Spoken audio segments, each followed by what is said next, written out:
Joe presents Pioneers, together with Open Money, financial advice for all. Hello, I'm John Amaechi, and welcome to Pioneers, a new podcast from Joe that aims to get inside the minds of some of Britain's brightest and best entrepreneurs. Each week, I'll interview men and women who've defined their industry, telling the stories behind the headlines and how they got to the top. And our pioneers, Dinesh Dhamija, who went from selling tickets in a kiosk in Earl's Court to running one of the world's most successful online travel agents in ebookers. You sold the company in 2005, I think, for a figure reported to be around £247 million. Dinesh, welcome. Thank you. Thank you, John. Son of a diplomat, a nomadic childhood living in India, Mauritius, Afghanistan, Czechoslovakia, and Holland before settling here in the late 60s. With all of that background, with all of that kind of flavor, what did you want to be when you grew up? I didn't know. What I wanted was that someone would keep giving me money so that I could have the life I led till then. So, it wasn't that I needed to go into a profession like being a doctor or an engineer or an accountant. You said that your parents didn't have much money, I suppose diplomatic, civil service salaries and all that, and that a lot of your drive was to just not be restricted financially. Quite. They were Indian diplomats rather than British diplomats, and different diplomats get paid different salaries. Mm-hmm. Indian diplomats, I know, didn't get much, so it was quite difficult. They had a few allowances, this, that, and the other. So it was to educate us was a big thing that they did, and I used to be on the dining table, and my mother used to say, the price of meat has gone up, and the vegetables are, and I need a larger budget, and I'm listening to this, and I said, gosh, I'm never going to be in this position. So that was it. Yeah, I mean, it does seem to be a common theme of people, who've done really well. They never want to be in that position. Whilst they may budget themselves, they don't want to be in a position where they have to worry about the price of things. Well, I'm not sure about that, but certainly that if we have to buy more tomatoes or more meat, we should be able to buy it. Mm-hmm. One of your first jobs, Karen Sugar Plant in Iran, just seems like such an unpredictable left turn. How did you end up there? Well, what was the goal? I was doing nothing in London, mm-hmm. and I was a paying guest with some friends of mine, mm-hmm. and they got this contract in Iran. And they said, do you want to run a couple of hundred Indian workers who've come from India, and you can be in charge of them? And I said, why not? So they were workers, pipe fitters, millwrights, welders, that sort of thing. And my job was to look after their well-being. Plus, of course, it was tax-free. So it's there, that theme again of the money coming in. But no concerns from you about, going to Iran, managing a group of people? I can't imagine that a huge amount of experience in that management had been in your past. No, when you're young, you think you can do everything. You feel, so what? I mean, I'm the manager. They have to listen to me. That sort of thing. And no challenges around the political environment there? No, they're not. The Shah of Iran was in power at mm-hmm. that time. And thus it was a very westernized country, really. We're talking about 77, 78, pre the revolution. Did you have any plan for that? Or was it at this stage, it was simply opportunity came up, I guess I can do this, move on to that? Absolutely. So what was next after that? After that, I applied for jobs, and I got a job in IBM in London, in Leadenhall Street. And that lasted 7 months or 8 months before I started my own business. Mm-hmm.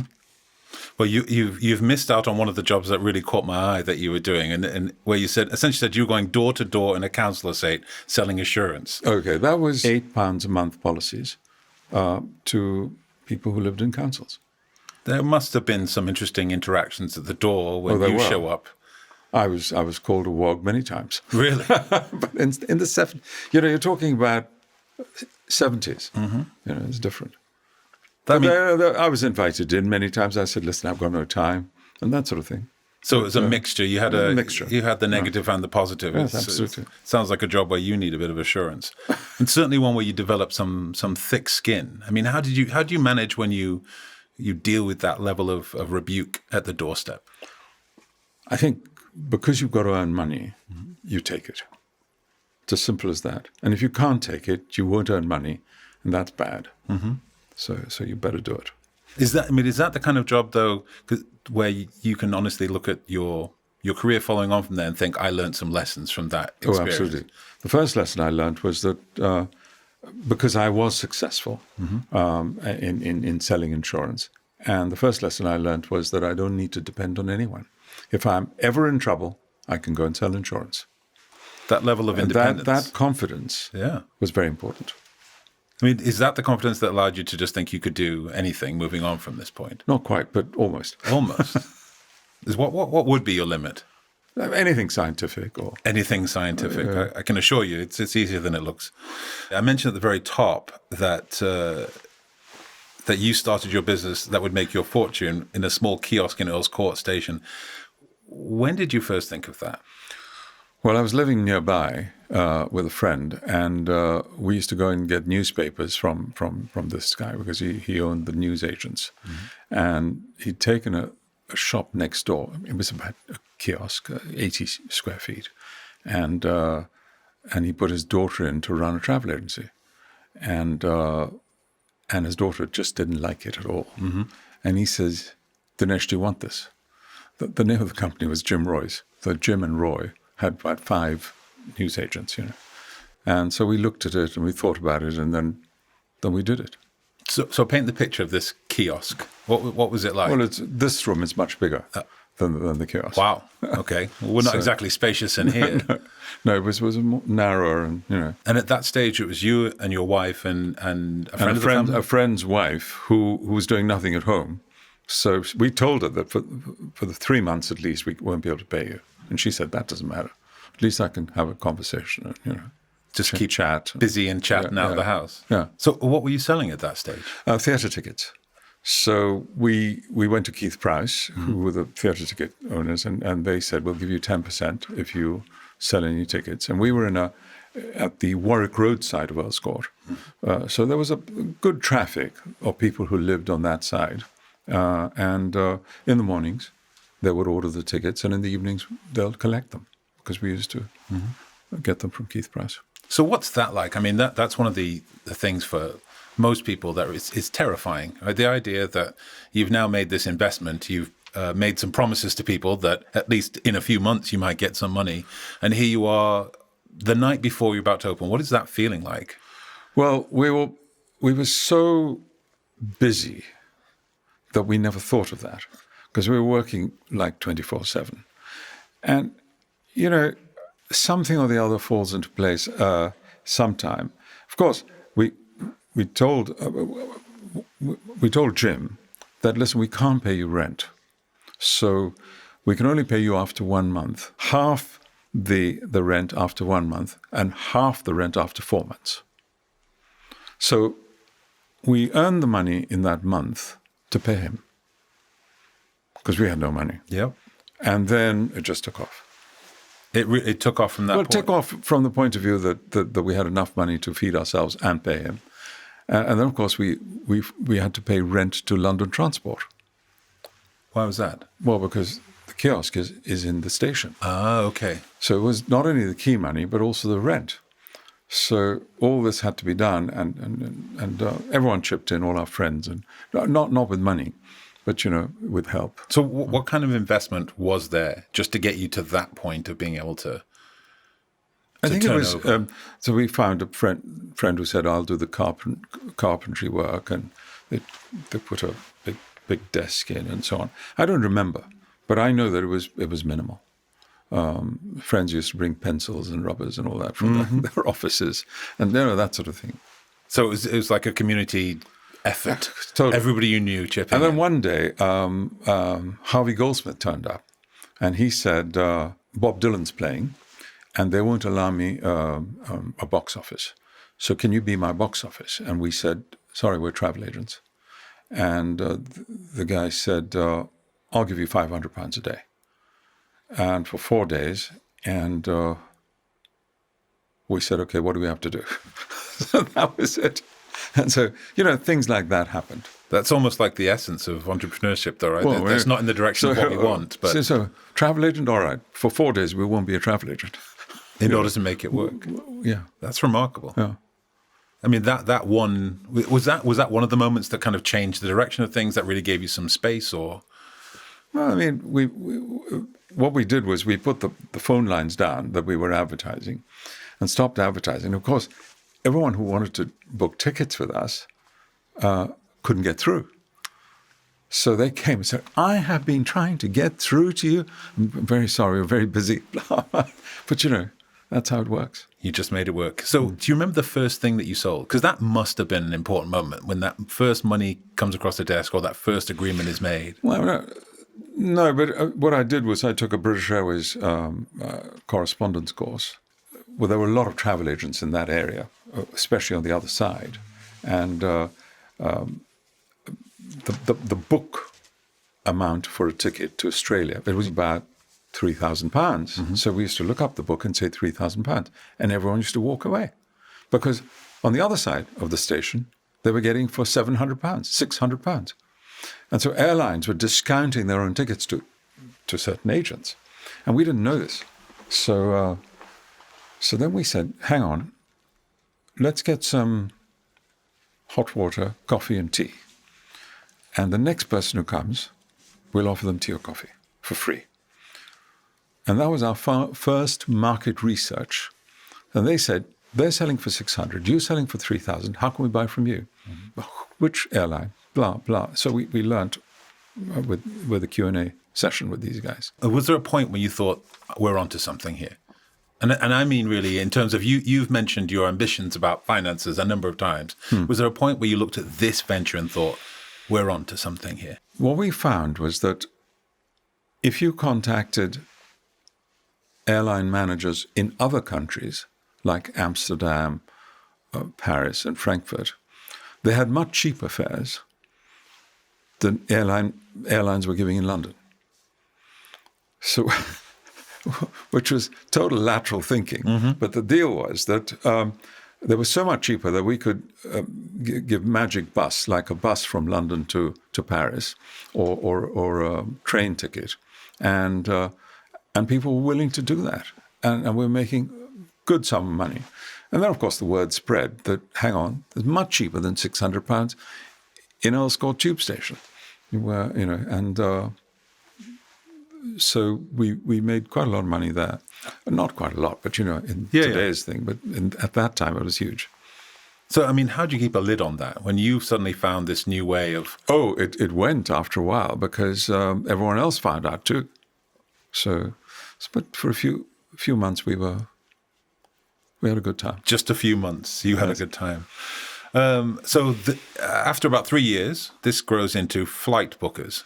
Yes. And you were operating as a flight agent for 4 airlines. Which were those? The 4 airlines that I had the marketing contract for the whole of the UK, and for one of them for the whole of Europe, was that if anyone bought a ticket, I would get a commission also. So I had a general sales agency. It was called a GSA. And that meant that I was spending my marketing money on marketing this airline, and the airline wouldn't have to spend any. So, and in return, you get that commission. I got commission. I mean, it sounds like a lot of the risk is loaded on your side of that. Totally. But we're willing to take it because we knew the market. What was the pitch that you had to make to these airlines to say that, I'm the one who should be marketing you? I think it was just relationships. After about 4 or 5 years of being in existence, we were pretty well set. Mm-hmm. So I've heard from reading about you earlier that a trip in the US was one that really changed everything for you. You suddenly realized that there's a way of making money while you sleep, and that was very appealing. So can you talk about how you learned about it? While you're on holiday, you can make money. Even saying it like that sounds amazing. So the internet was working in the States well before it was working in UK and Europe. Mm-hmm. So I think Amazon had started a Netscape. The browser was there in 94, and Amazon had started, and everyone else. And I went there in 97, and I saw a travel agency. And there was this Sun server made by Sun that was doing bookings, and the guy was just showing it to me. And I said, hang on, why can't we do this in London? And he said, you can. But in the States, they had only one fare. But I've already told you in London there could be a £3,000 fare and a £600 fare. Mm-hmm. There were two. And I said, perhaps they can only do it for the 3,000, not the 600. So it might not work. But we made it work. So how did you make it work? That's a significant... I had a friend in Germany who was a computer geek. And he made a software that connected a website with Sabre, which was the one of the global distribution systems of airline tickets. So if you booked on my site, it would make the booking through the Sabre. Let's say you wanted to book London, Paris, London. Sabre will then come back to the site and say it's confirmed, on Air France or BA. Mm-hmm. And then you could see that. The person who's making the book could see it's confirmed. So that, I think people didn't understand it and so on. But, this guy then said, I want 100,000 Deutschmarks for this. And I said, you can forget it, There's no way I can afford it. So he said, okay, why don't I just fit it into your thing, and you give me, there was a lot of negotiation. You give me 8 Deutschmarks per booking. So I said, fine, I'll do that, but I don't want to spend any time on this. You get your engineer to do this. And then he also said that I'll put something on your mobile phone that'll give you a bell at 8 o'clock in the morning and at 12 at night as to how many bookings you've got. Yeah. And sorry, this was in 1997? 1996? 6 November. It seems remarkable that there's notifications that you can get on your phone in 1996. Yeah. So I was getting an SMS every day, 1 in the morning, 1 at midnight, 0, 0, 0, 0. I said, thank God I didn't give him any money, And then one day I got 2 while I was sleeping. Mm-hmm. So at 8 o'clock in the morning, I got 2 bookings. Saw 2 of them. Mm-hmm. And so I rang up the office and I said, this is not Rudy making a booking, is it? So they said, no, it's real.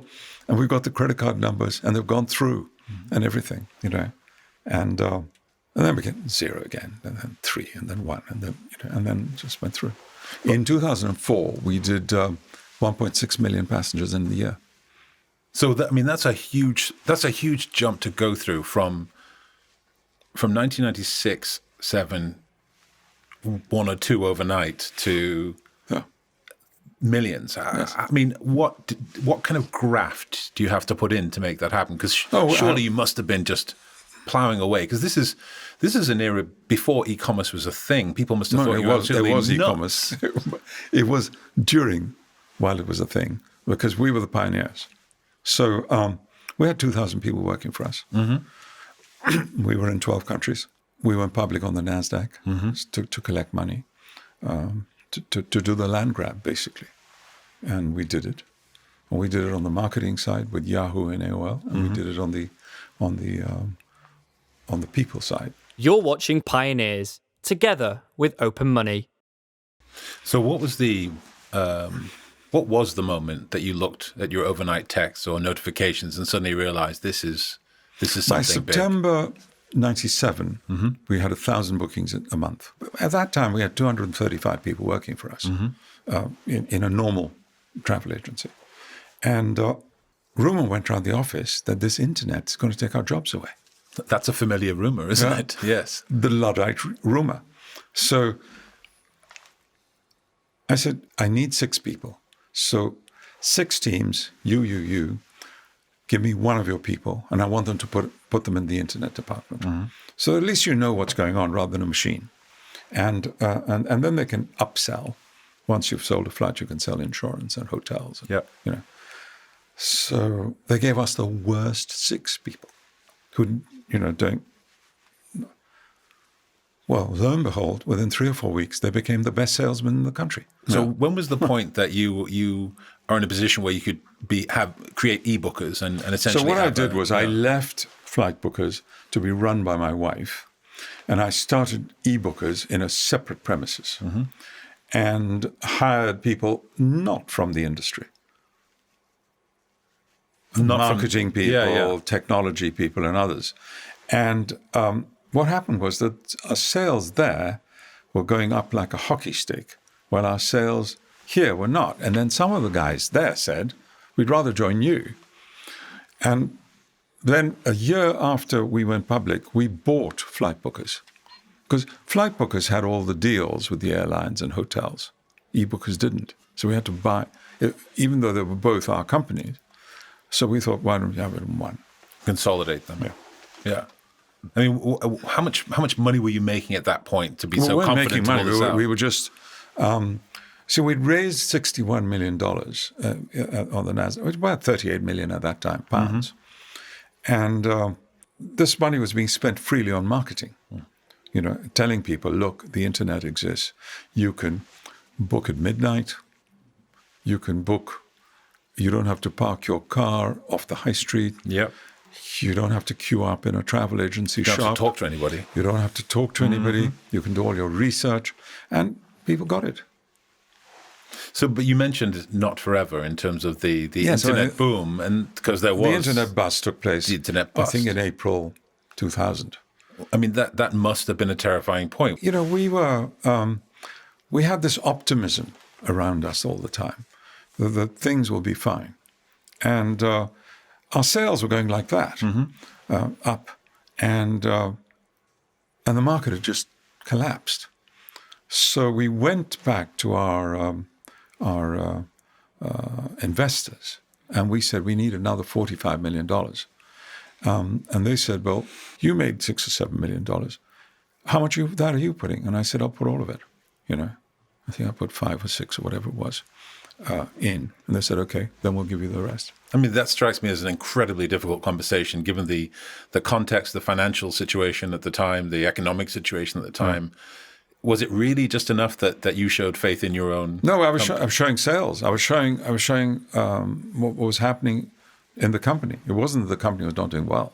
And then, literally, it was as easy as you're putting somebody in. So what kind of conversations were you having with people? We went to all our investors, and some said yay, and some said no, and then one investor said, "I'll put $15 million in," and our $6 million sort of thing, and then I think it was J.P. Morgan who said, "Oh, we'll raise the rest."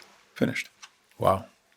I think a lot of entrepreneurs would love to know the secret of that kind of network that you must have established at that point. Only a few months before, in November 1999, we were 24 or 25 times oversubscribed. So we were raising 60 million, and we got 24 times that money. Wow. Coming in. Yeah. So, you know, all those guys who missed out were there also. But even in the midst of that, I mean, you sound confident, absolutely, frankly. But was there ever a point where you had fear, where you lay awake at night and it's like, I don't know what's going to happen next? Especially, I mean, you had once or twice the bust, you had 9/11. That must have been a remarkable. It was so funny, but we had 9/11, and people were just asking for their money back. So we kept giving the money back, of course, and. Then we decided that we're too top heavy because we won't be able to afford the salaries. So we had to get, obviously, paid people off.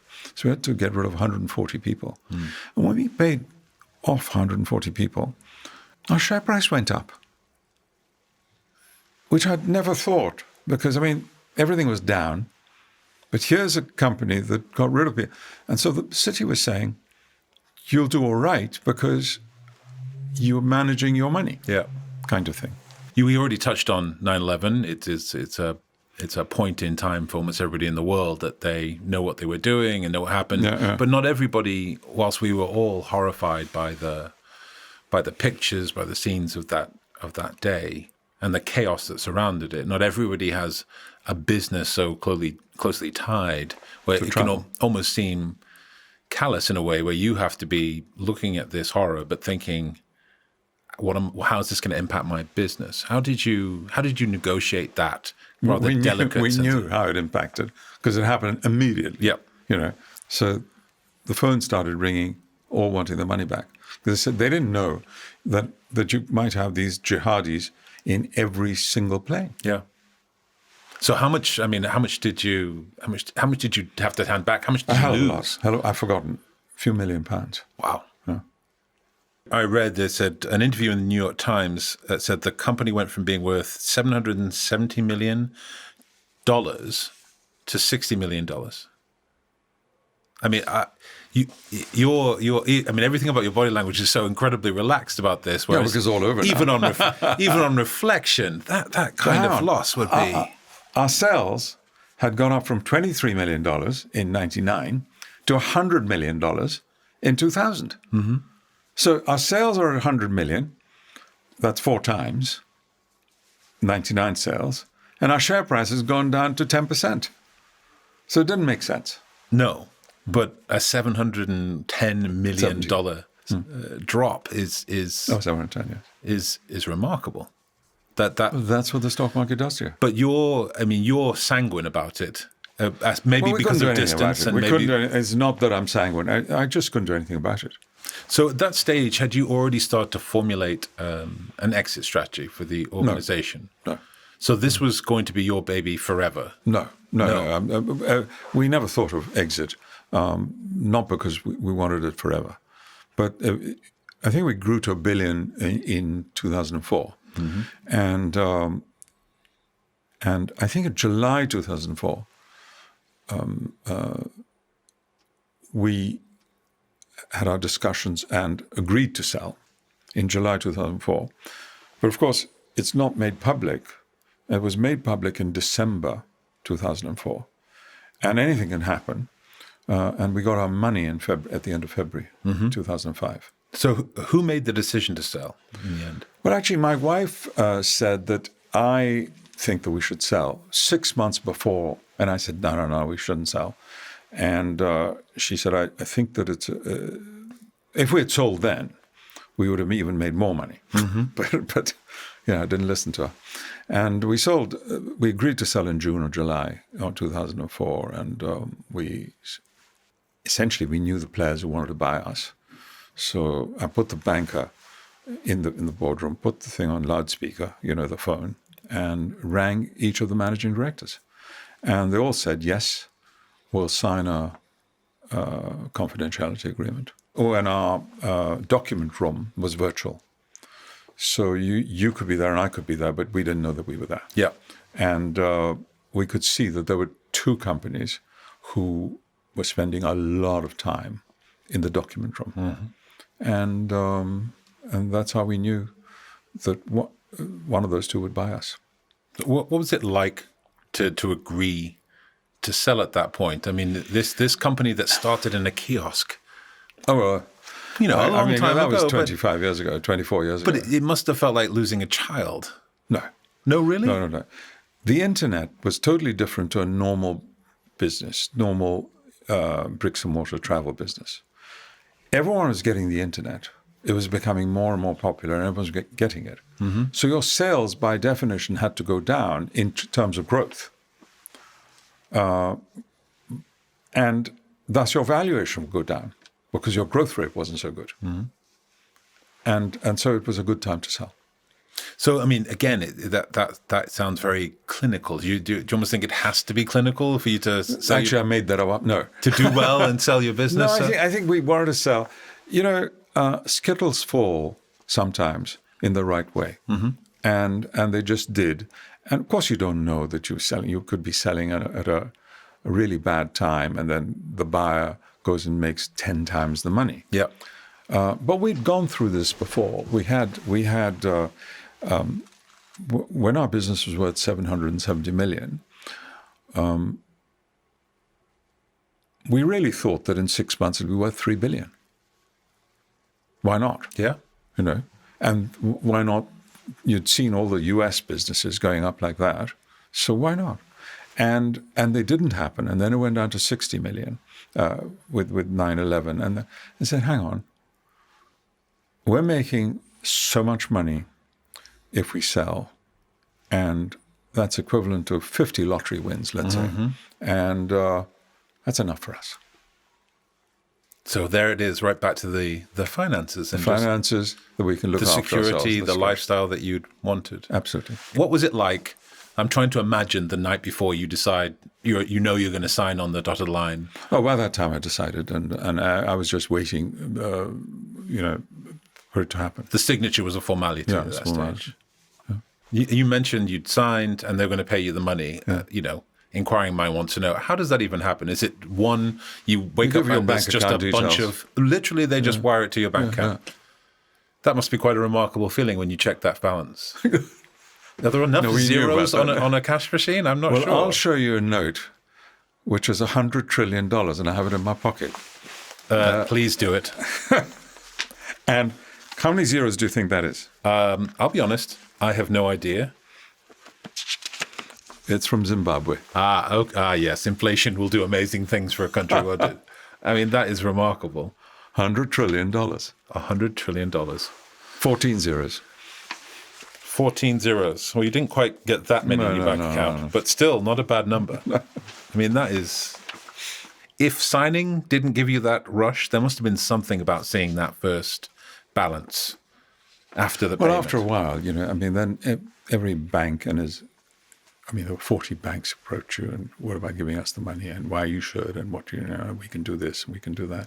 And that all carried on. But it was a different game. I had a 10-year non-compete in travel, so I couldn't go back into travel.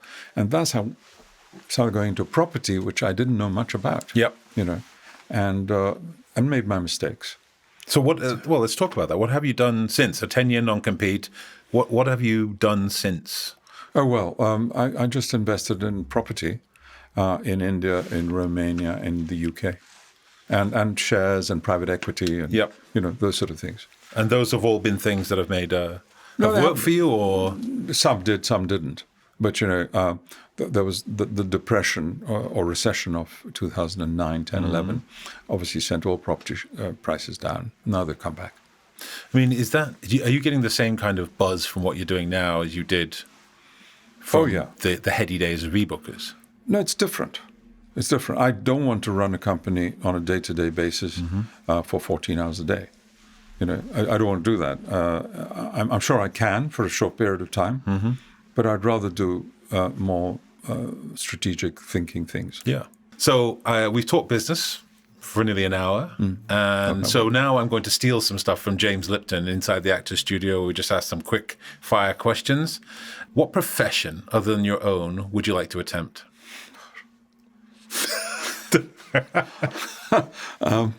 Look so depressed at that. Mine's the best profession. Yours? Well, I won't say anymore. Which business, this is a good one for you. Which business or company, apart from your own, do you wish you'd founded? I wish I'd carried on going in Internet 2.0, Internet 3.0, and doing things, but I just relaxed. And I had my inspiration from Silicon Valley, and I wish I'd just gone to Silicon Valley and got the next inspiration. Kept the momentum, yep. Who is your hero? Ooh, there are lots. But they're all, people like Warren Buffett or Richard Branson or Stelios, all these guys are very, very good. But I'd say from an entrepreneur's entrepreneur, the 3 or 4 who are just amazing here. And I mentioned 2 of them, Richard and Branson and Stelios, and Luke Johnson, for example. He's done a good job. So it really is for you, it's those people who have that entrepreneurial spirit, who've taken because nothing in to adversity, something. They can make money. Gotcha. Here we go. What's your favorite word? Well done. That's 2, but I'll grab you. What's your least favorite word? Can't do this. That's 3, but I'll guarantee that too. I can see that this is going to be longer than the Inside the Actors Studio. What's your biggest fault? Oh, too optimistic. I can't argue with that. What's your idea of happiness? Working, What keeps you awake at night? thinking about the next day. Thinking about the next day. What's your favorite swear word? I'll pass. Okay. If heaven exists, what would you like God to say when you arrive? I didn't do too badly. You didn't do badly. I suppose that would be high praise if it came from God, right? All right, finally, what's next for you? You are not allowed to ask that. No, I do help entrepreneurs. I run 2 entrepreneurs organizations in London or in England. And I also work for a political party. Dinesh Dhamija, just remarkable. Thank you for your optimism and your insights. Really appreciate it. That's very kind of you. Thank you. Cheers. You've been watching Pioneers, together with Open Money. Manage it, save it, invest it.